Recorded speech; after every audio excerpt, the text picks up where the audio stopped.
I started working with Boccia England in 2006, looking at developing a more effective Boccia ramp. That quickly developed into a development of inclusive, more entry-level Boccia ramps. The Boccia ramp we've wanted for a long time, and having spoken to George, we kind of wanted him to adapt something that we could A, fit into our cars, because we've got to bring a lot of our equipment with us, and B, something that our athletes can achieve. And we've used a common material that's out in the market, corrugated, so it's all paper-based, it's very eco-friendly, it's great for the environment, and we've used our knowledge in the market of the packaging side of the business to create a product from that material.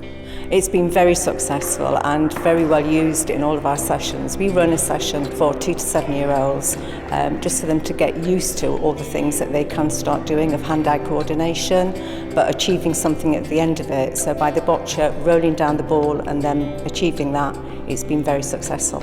We're now at a stage where we can actually get it out to sports clubs and schools, being at a low cost price of something like £10, and it can be posted, and so therefore it makes it really readily accessible.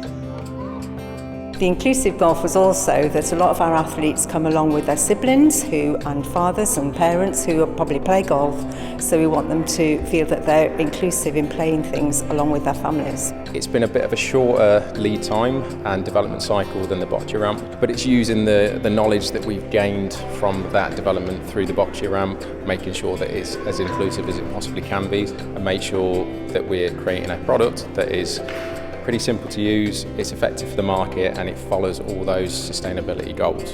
The inclusive golf has also been very successful, and we're hoping obviously to roll it out across all the other clubs across Special Olympics. And that has been really successful in that we've moved not just from inclusive golf, but also to be able to use the golf game for a throwing game as part of the Special Olympics movement training programme. Oh, he loves playing golf. And it helps where he doesn't have that accuracy.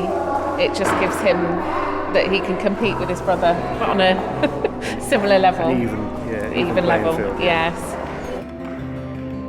The basketball frame we've needed for a long time. They needed something which would allow them to use a floor-framed basketball hoop. So I combined that with a need to make it open source so that anyone could make it at home. Whilst it's not any lower cost than available frames, and some of them are of a lower cost again, some of them are not very accessible, and also they don't compact down, and they're not necessarily of the performance specification required for Special Olympics or any other inclusive club. And we have wheelchair users and we also have frame users, so for them to achieve something, to be able to just throw something into a hoop and then move back is a challenge. So we think that is going to be a really good piece of equipment that we'll be able to use within our clubs. They've adapted it on its side so they can do a throwing game, and then they're reaching as well, which is very good for the back muscles. So they've got a lot more uses out of it than just the basketball game. I think it's a great use of the material. It's from a sustainable source, it's FSC approved, it's 99.9% recyclable. Curbside recyclable as well, so we're not putting any different materials in there.